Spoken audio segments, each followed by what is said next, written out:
Koomson. Welcome to the Conversation Coffee Break. Hello, nice to see you. Lovely to see you too.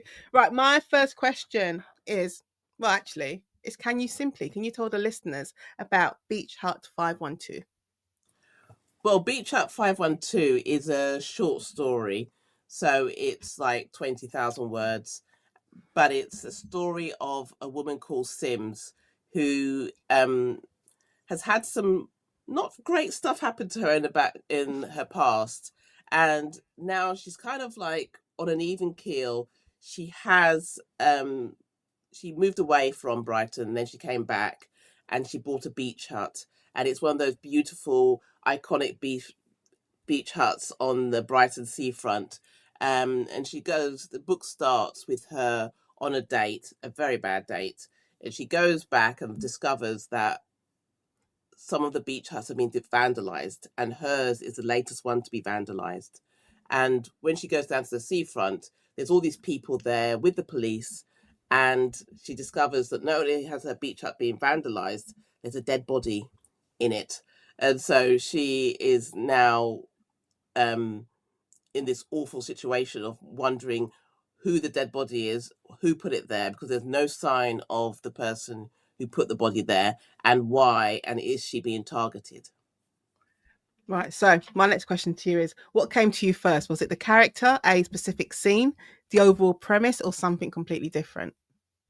It was the overall premise, I'd say, because as you know, as most people know, because I talk about it all the time, I live in Brighton.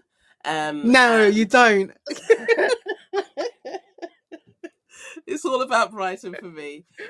So I remember walking along the seafront one time because I love to walk down the beach from where I live into the centre of Brighton, and I was passing all the beach huts, and I was thinking, oh, I wonder what would happen if there was a dead body in one of those.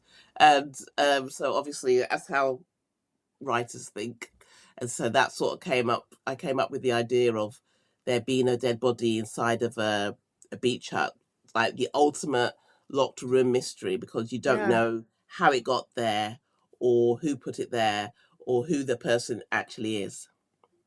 Would you ever write a book not set in Brighton? Or But is that it now?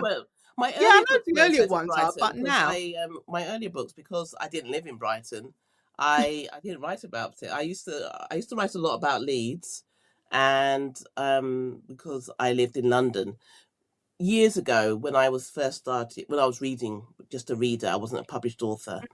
I'd read all these fantastic books, um, and but they're all set in London. Yeah. And I mean, I knew London and I knew the places they were talking about because I'm from London. But I used to always think the UK is so much more than London. So when I get published, I am going to set my books outside of London. And so it became Leeds, my first few books. And then I went to Australia, and I came back from Australia and I moved to Brighton. So I thought, okay, I'll set them in Brighton because I'm here now. And how do you feel about short stories? Because I've had to like work hard on myself to get used to writing short stories. Like I always find them as a really big challenge. And this year I said to myself, you know what, Nadine, if someone says to you, oh, will you write a short story for us? Don't say no. Unless there's for some reason like you just simply can't do it because of time. Like don't say no. So I wrote 2 short stories for anthologies this year because I'm trying to push myself. So how do you feel about them? I think they're great. And this is what I mean. When I first started writing, when I was very young, I used to write short stories a lot. I used to write sort of like 2,000 word stories. I've got loads of them all over the place. Um, but I think writers, especially writers of novels, should write short stories. Mm, They are something to do, even if it's not going to go anywhere. They are something to do that will absolutely hone your writing. It's such a challenge to have to fit into a really short space of yeah. time, a whole plot. So you get the character development, you get the plots, you get the plot twist if you're writing crime, you get the story, you get people involved in the lives of the characters. It's really difficult. And I mean, you know me, I love challenging myself. So for me, it's a really fab thing to do. I love doing them. I love writing short stories. I mean, I always overwrite. Even my novels, I overwrite. So, one novel I had to cut 50,000 words from, and this one, 50. yeah, and but I can be ruthless. For me, editing is the best part of it. So I can be absolutely ruthless. I mean, sometimes I do sit and go, "Oh my god, I'm cutting out something that I thought I was going to win an award for." But if it's not pushing the plot forward, it's gotta go. I think And this one in Beach Hut 512, I think I'd started off when I finished it. It was around 35 to 40,000 words, so I had to cut a ruthlessly lot. cut everything out that wasn't necessary.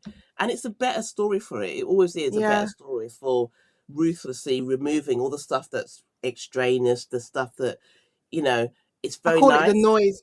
Get rid of the Yes, noise in there. absolutely. Yeah, it's very nice stuff, and but it's not moving the story along. So Yeah. yeah, so I think if if you want to hone your skills as a writer, put down the machine and start to concentrate on writing short stories instead, because that will absolutely help to focus your mind. What machine are you talking about, Dorothy? Well, let's not go there, shall we? Let's have a nice little chat. I know what she's talking about. We'll have a nice little chat. So, Dorothy, which character surprised you the most whilst writing this book? Well, writing this short story, I should say. I think the character that I can't tell you exactly who it is, but it's one of the people she goes on a date with, because at the start of the novel she's been internet dating, so she's been dating lots of different men, and one of the characters who she goes on a date with, he kind of surprised me a bit. Okay. What's the most random fact you now know because of Beach Hut 512? That there are tunnels leading from the sea up to the houses on Hove seafront underneath the beach huts. I When I was researching how you would get a body in and of the out of the beach hut. That's not a spoiler, by the way. When I was researching how that would happen, there are actually tunnels that used that so that people could get to the seafront without going overground. And so yes, That is such a good random fact to know. it's great, isn't it? I I don't know love if this. they're still there. I don't know if they're blocked off or anything, but yeah, Yeah. but they are. This is my favorite question, like on the coffee break questions, like the random fact, because every random fact I've heard so far, I'm like, oh my God. And it's never just, I did this to say Cosby. I thought you were just going to give me geography, and it wasn't geography. Okay. Was this short story harder or easier to write than your last book, and why? um, every book's hard. I have to say every book, because I put so much into it. I put all of myself into it. Mm, I want everything I write to be better than the last thing I've written.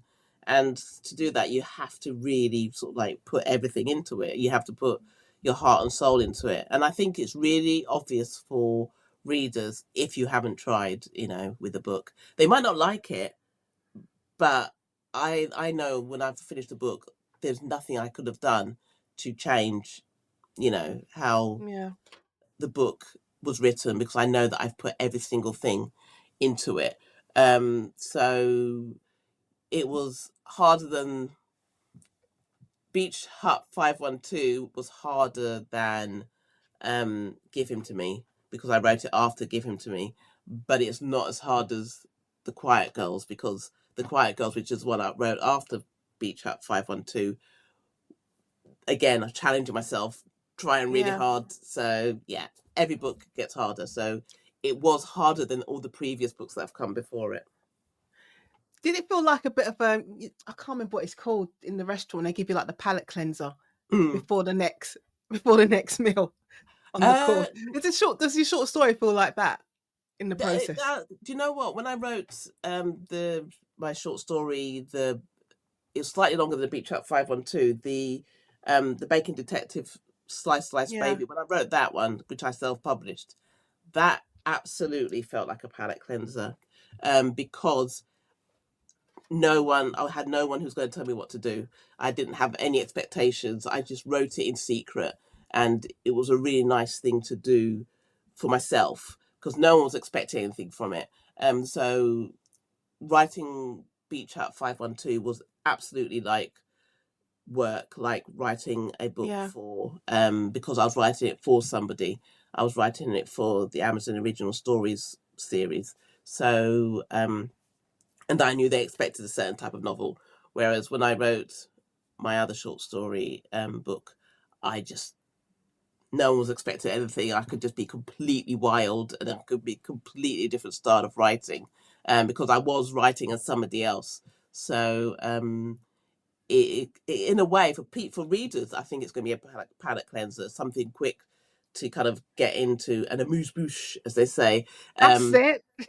Yes, it's like a little amuse bouche for them to before they go on to a longer novel. But absolutely, I mean, I loved writing it. It was really Yeah. good, fun writing it, and really good fun creating the character of Sims. How do you find the self-publishing process? Because you've been traditionally published since the beginning. Yeah. And then to have, this long career of being traditionally published and this little, let's have a little trip and the self-publishing road and come back. Yeah, it was a bit different. It's very different because because like you say, I've been 20 odd years of being Mm, published one way, and having people to bounce ideas off and to say to you that doesn't work or this does work, and then to to not have that in the same way. I mean, I got it professionally edited, I got it professionally proofread. I did the cover myself because I quite liked the idea of doing the cover myself. So it's my photo on the front, and it's a bit crazy. It's a picture of a cake with meat cleaver and a fork. So I didn't have anybody um, design it for me. yeah. Um, but if I was going to do it, I would absolutely pay someone to design the cover for me, and I might reformat it and get someone to um, sort of design the cover for me as because I always believe in paying people for the work that they Mm. do. Um, so yeah, it's really enjoyable actually because I'm a bit of a control freak. I don't know if I've admitted that before, but I'm a bit of a control freak. So it was nice being in control of all those things rather than other people. Right. And before I go on to the next question in our coffee break, um, with your book, with the recent one, so every smile you fake, and then give him to me, and then we got the Quiet Girls, and we've got Dr. Kez coming back.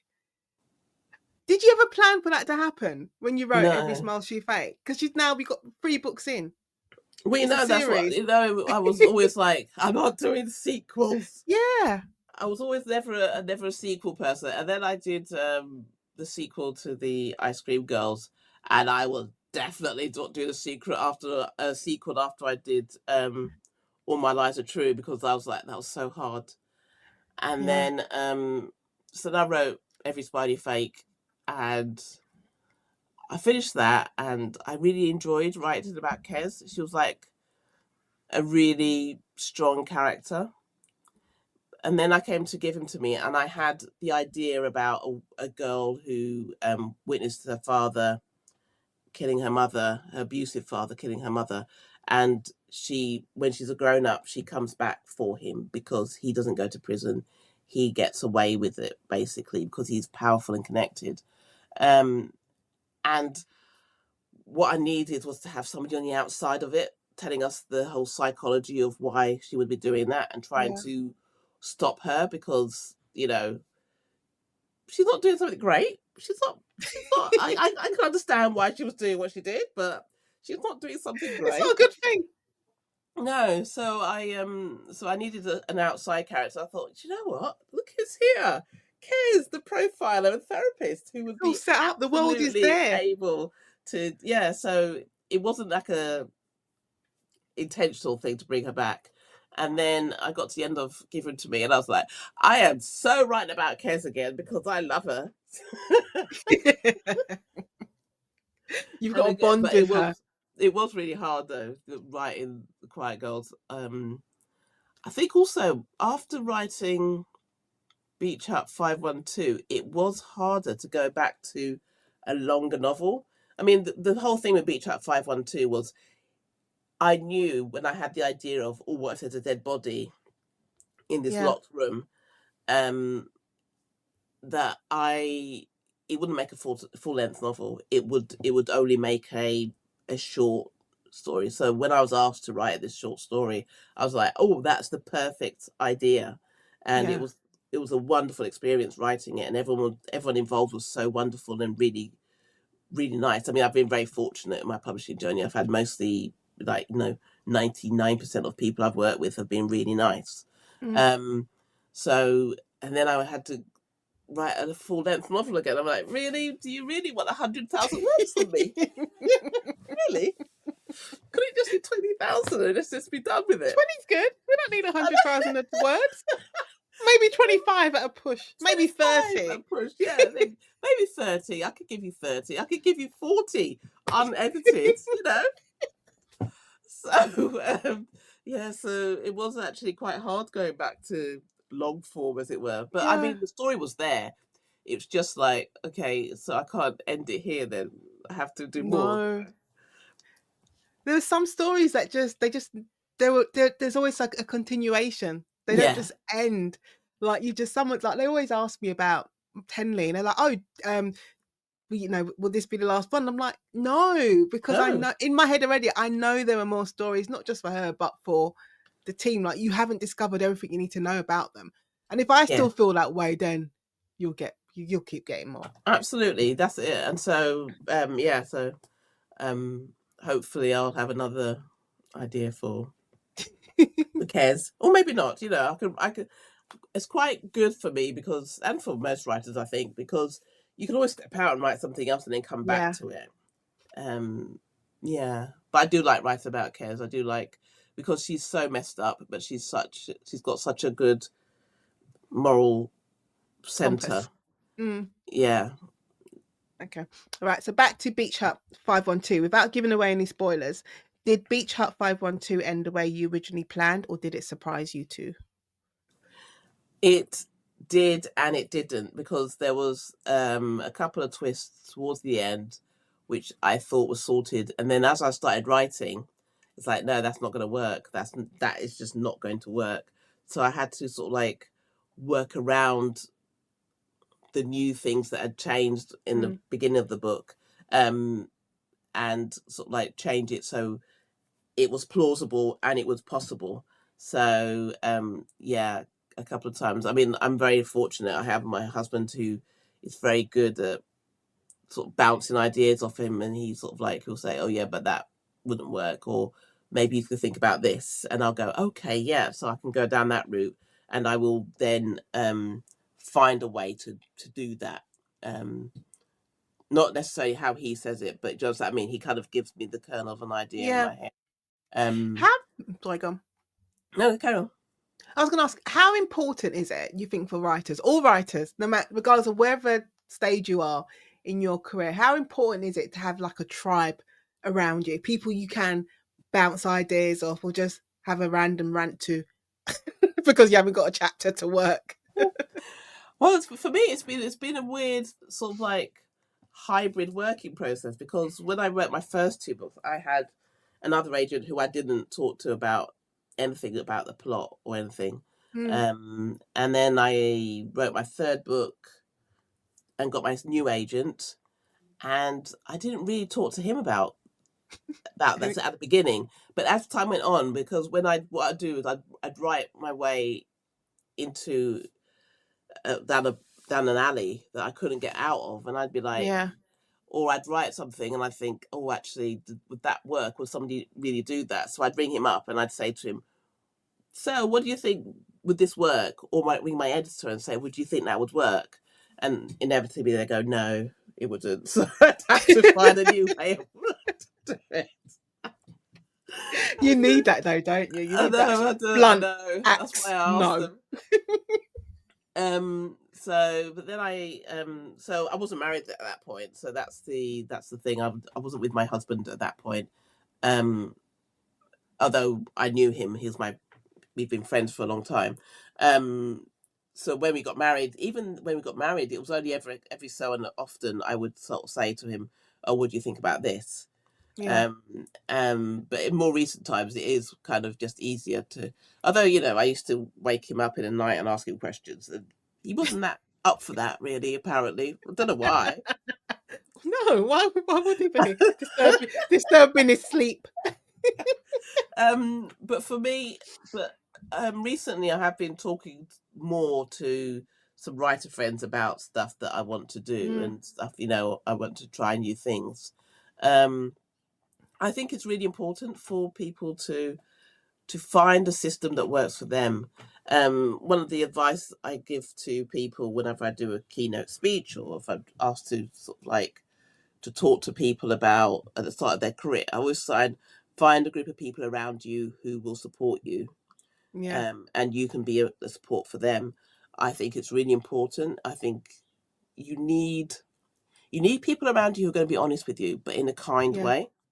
Your mom, your dad, your aunts, your uncles, your friends, they're not your people who are supposed to be your writing group, your support. Do you know mm, what I mean? Unless yeah, they are writers themselves. But even then, they're meant to like everything you write. They're meant to love you and care about you and want to say that everything you do is brilliant. What you need is people who will be honest with you, but in a good way, in a positive mm, way, and who will sort of like will be your champions, because that's what your family and your friends are for. They're to be your champions. But your writing friends are the ones who want to share all the drudge and the awful bits, yeah, and who will say to you, "Do you know what? I mean, this is what my agent and my editor do for me. That's the most important job. They will say to me, I really like that, but it's not the best. It's not. You can do better." And that's what yeah, you need from a writers group. You need someone who's going to say, you can do better than this. Or you can say, that is the most amazing thing. Or I could completely see your heart in that. That's what you need from a writers group. So, and you need to find people who can do that for you. yeah, It's difficult though, and you will have a lot of false starts, and you will have a lot of people who will pretend to be your friend and who will, but who will secretly be seething with jealousy. And I know I shouldn't say that, and we're not supposed to say that, and everyone's meant to be. Oh yeah, I see it all the time. Oh yeah, this community, this writing community, they're all so supportive. Yeah, to a point, but there are people in there who aren't, you know, who aren't don't have your best interests at heart. And I want to be honest about that, because I don't want people to sort of like be open with everybody and then discover that half of those people are actually really jealous of you, or leading you down a wrong path. I think you've got to be um, shrewd and be careful and find people who are like you and who you can trust, yeah, and so you can say stuff to them and you won't hear it back from somebody else later on that, oh yeah, such and such said this, and it's a completely different version of what you actually meant. So yeah, I think it's important to surround yourself with people who are supportive, and writer friends and creative friends as well. Um, my husband said to me the other day that he was listening to somebody on the radio, and I can't remember who it was. He did tell me who it was, but the person said that it's really important as you go through life to have friends who are just your friends, who want nothing from you, who you yeah, can't do anything for, and they can't do anything for you, so that there is nothing transactional about your friendship at all. And I think that's really important. And so they're the ones you need to separate out from your work life, because they can't get you a review, they can't get you a meeting with an agent. So the only reason why they are your friends is because they like you, and mm-hmm, that's what I think is really important. So you need to separate them out from your work, your writer friends, who are your friends. I'm not saying they're yeah, not your friends; they're real friends. But there is always something transactional about your relationship, and you have to be honest about that in your own yeah. head, if not out loud. I was going to say sometimes it's about being intentional with the people you have around you. The same intention and thought you put into your writing, you kind of have to apply that to creating that tribe of people. You like choose wisely, Yes, absolutely. basically. Yes. Choose wisely. Yes, absolutely. Yes, it's absolutely true. You have to be intentional about it because, and I'm speaking from past experience. You don't realize that not everybody is on your side, Mm. and I know I shouldn't be saying this, and I'm probably going to get people are going to try and cancel me, but I literally don't mind. Cancel 20 me. years in and past it. I don't, However long it is. yeah, but yeah, there are people, and it can be really hard to watch somebody get something that you want, you know. But if you like that person, then you don't mind. I mean, I have no problem with saying congratulations to people who get things that I don't necessarily get, opportunities that Yeah. I don't necessarily get. I have no problem with that because I like people and I like to see people do well. But I'm not lots of people aren't like me, and Nope. they don't feel like that at all. So they will sit there seething and feeling like they're being wronged in some way, and you've just got to be aware that that is around you.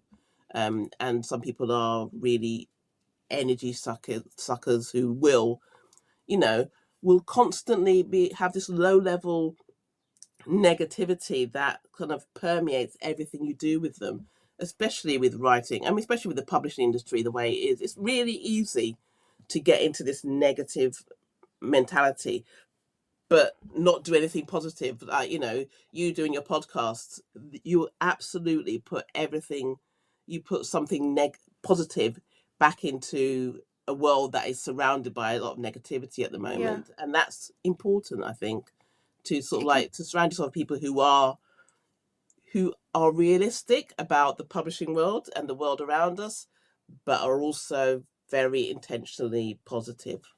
yeah. It can be so easy. And I mean it from experience to get sucked into all the negativity that may go on in different groups or just, different encounters. And you have to make a really conscious effort to remove yourself away from Yeah, that and focus on the things you need to do and also the positive side yeah. of this Well, world don't get that me we're in. wrong. I love a bit of negativity. I love to wallow, but I But just you know don't what? stay there for Sometimes you too can long. use it. Sometimes Yes. you use it as like it's a bit of a boost. It's like Yeah. it's an injection of adrenaline. It's like, okay, this is what Yeah. I need to do. It can show you where you need to probably pivot in Yes. your Absolutely. life. Absolutely. I'm not saying you don't be negative. I mean, phew, good luck to me. I love a bit of negativity, but I also know that the world isn't always like that, and Yeah. there is good bits of publishing, there is good bits of the world, and I don't want to spend my life feeling unhappy. Yeah. I agree with you. Right. So, Dorothy, did you ever hit the wall when writing Beach Hut 512? And how did you get past it if you did? Well, this is something I probably shouldn't confess. I left it so late that when I hit the wall, I was like, "Don't care, Koomson. You got to keep going. You've got to finish this." So I had no time. I was like, "Yeah, I can't do this." Yeah, you can. You're gonna have to. That deadline is there. So this is how So you this is yeah, how you got past the wall by just like shit. The deadline's tomorrow. I need yeah. to write the book. I need It's to write not the tomorrow, short necessarily story. tomorrow, but yeah, the deadline's here, Koomson. You've got no more time. You know how you spend time walking around going, "Oh yes, Walking on the I'm beach. Dorothy, and I'm gonna have a good time in my life, and I'm gonna sit here, I'm gonna scroll through social media, and I'm gonna write a couple of emails, and I'm going to watch telly."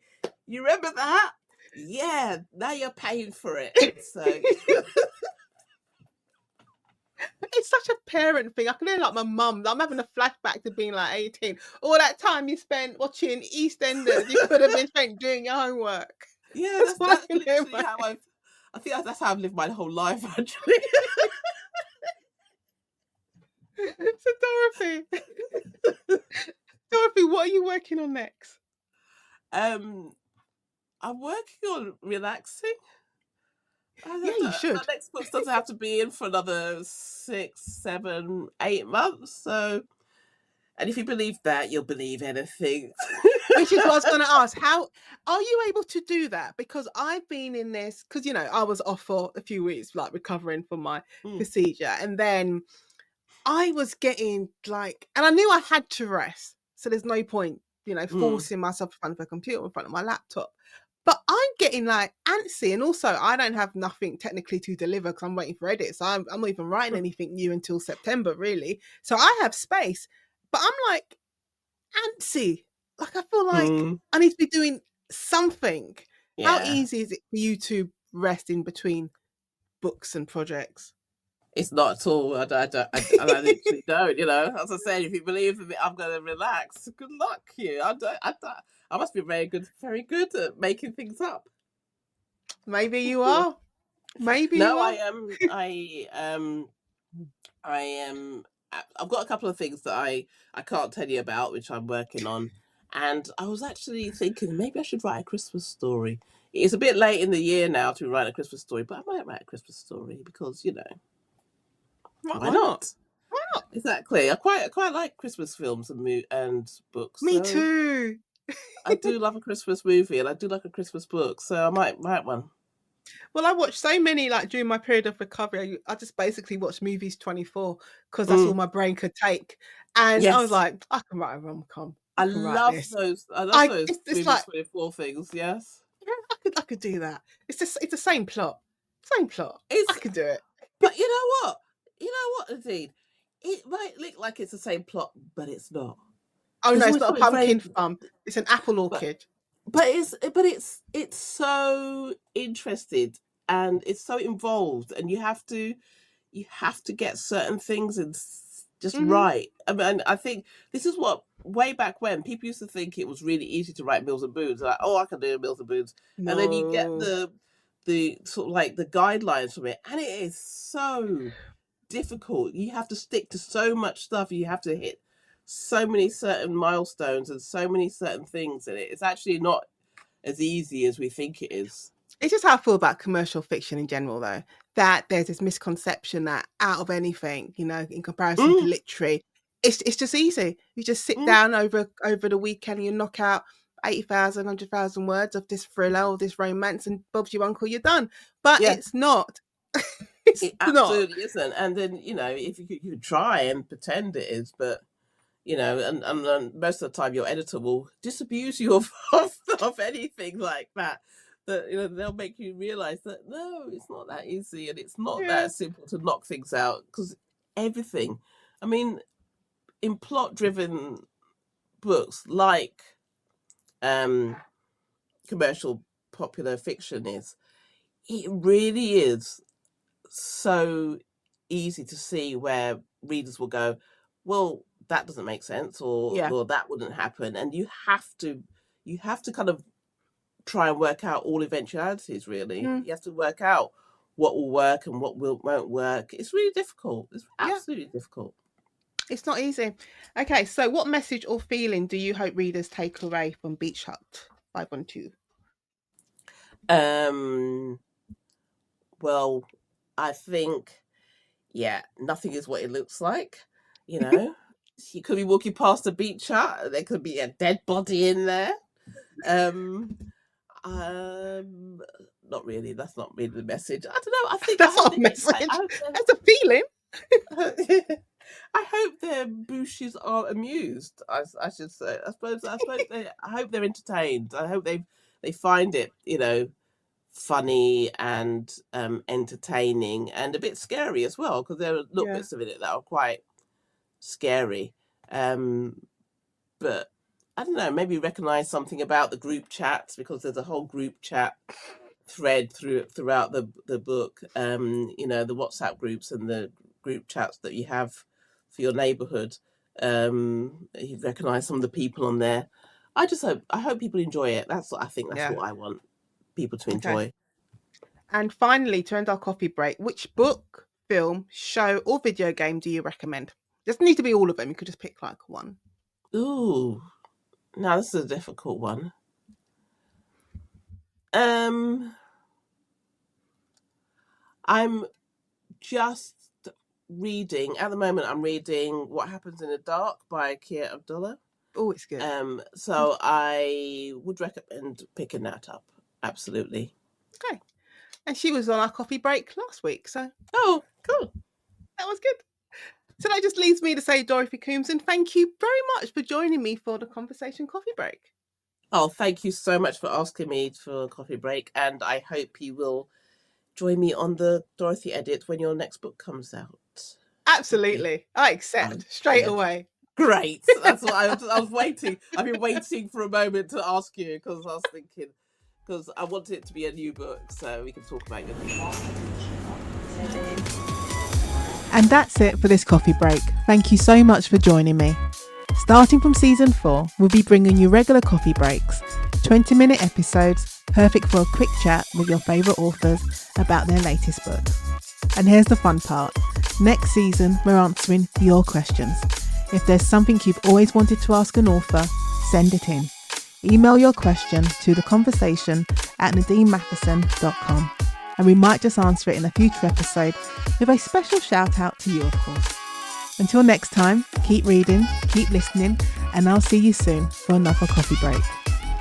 Oh, and before I forget, don't forget, subscribe, follow, like, review, and share this episode with your friends. Your support keeps the podcast growing, and if you head down to the show notes, you can also support the podcast by buying us a cup of coffee. The links are in the show notes.